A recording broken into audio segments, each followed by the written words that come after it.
Banyak orang dewasa secara fisik tetapi masih berpikir kanak-kanak, sehingga membuat mereka tidak memikirkan dampak dari setiap tindakannya. Menjadi dewasa mestinya dibarengi dengan sikap yang mampu mempertimbangkan setiap dampak apa yang dilakukannya atau tindakannya. Apakah itu merugikan dirinya sendiri, orang lain, atau masyarakat. Hari ini kita akan belajar dari bab yang pertama, bertumbuh dan semakin berhikmat. Masih dengan Bu Lastri dalam pembelajaran online mata pelajaran pendidikan agama Kristen. Bab pertama, bertumbuh dan semakin berhikmat. Bertumbuh dan semakin berhikmat, 1 Samuel 3 ayat 19, pasal 2 ayat 26, 1 Korintus 3 ayat 1 sampai 9. Bertumbuh dan semakin berhikmat. Kita akan belajar pemahaman tentang remaja, kedewasaan yang benar, dan tokoh teladan. Pemahaman tentang remaja. Pada masa remaja terjadi perubahan-perubahan besar baik secara fisik maupun psikologis. Masa-masa ini adalah masa-masa yang kritis. Suatu studi tahun 2004 mencatat tingkat kematian remaja 10-24 tahun terjadi paling banyak di negara berpenghasilan rendah hingga menengah. Mayoritas berada di Asia Tenggara dan di Afrika Sub-Sahara. 11% kematian disebabkan HIV/AIDS dan tuberkulosis, 14% remaja laki-laki, dan 5% perempuan meninggal karena kecelakaan lalu lintas. Kekerasan menyebabkan 12% kematian di kalangan remaja laki-laki. Angka kematian yang tinggi di kalangan remaja disebabkan oleh hubungan seksual yang menyebabkan kehamilan yang tak diinginkan dan penularan PMS, penyakit menular seksual, makanan yang tidak sehat, kegemukan, dan lain-lain.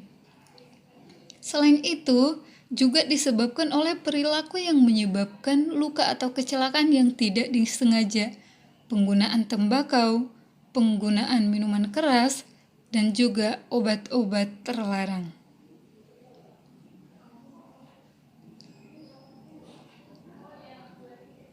Kedewasaan yang benar.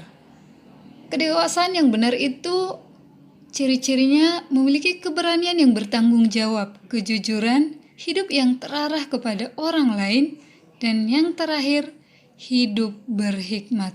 Yang pertama, keberanian bertanggung jawab.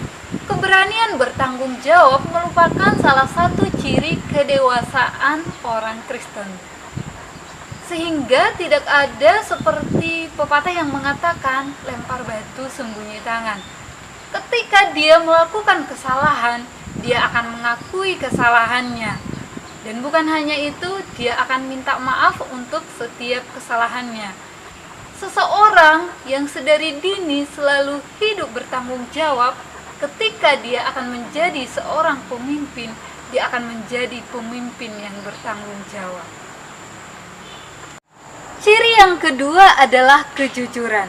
Anak kecil suka sekali berbohong karena mereka secara psikologis belum dapat membedakan antara khayalan dengan dunia nyata.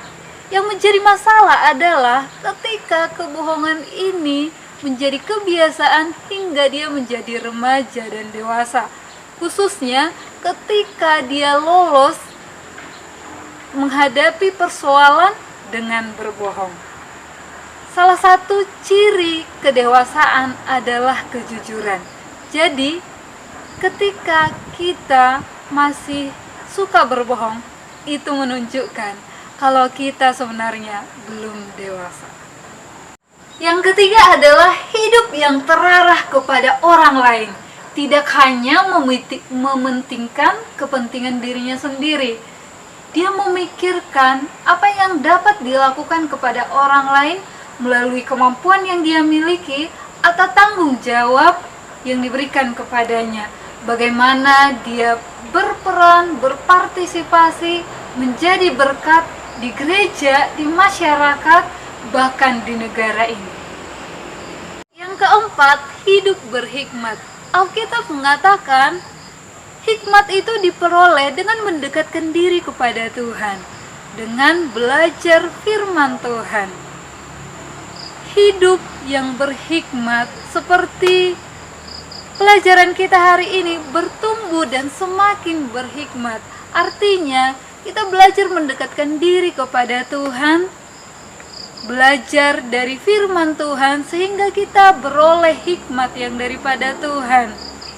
Hal itu membuat kita bertumbuh menjadi pribadi yang rendah hati, sehingga mereka dapat mengambil keputusan-keputusan yang benar, yang sesuai dengan kehendak Tuhan. Kisah teladan, kita akan belajar dari Samuel dan Yesus. Samuel adalah orang yang taat dan mau belajar. Dia juga tidak terpengaruh pada hal yang tidak baik, sehingga dia dikasihi Tuhan dan manusia.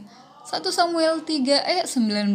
Dan Samuel makin besar dan Tuhan menyertai dia, dan tidak ada satupun dari firman-Nya itu dibiarkannya gugur.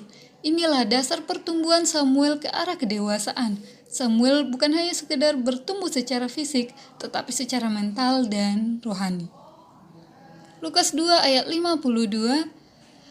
Dan Yesus makin bertambah besar dan bertambah hikmatnya dan besarnya dan semakin dikasihi oleh Allah dan manusia. Inilah pertumbuhan yang kita harapkan, sama seperti Yesus, setiap anak Tuhan bertumbuh secara fisik dan mental. Bagaimana makna berhikmat menurut Amsal 2 ayat 6? Bagaimana makna berhikmat menurut Amsal 2 ayat 6? Jelaskan kepribadian Samuel sehingga dipilih sebagai pemimpin. Jelaskan kepribadian Samuel sehingga dipilih sebagai pemimpin. Bertumbuh dan semakin dewasa artinya mendekatkan diri kepada Tuhan dan tekun belajar tentang hikmat Tuhan. Bertumbuh menjadi pribadi yang rendah hati dan penuh hikmat, sehingga mampu mengambil keputusan dengan benar dan tepat sesuai dengan kehendak Tuhan. Sampai di sini pembelajaran kita hari ini. Sampai ketemu dalam pembelajaran online selanjutnya. Shalom.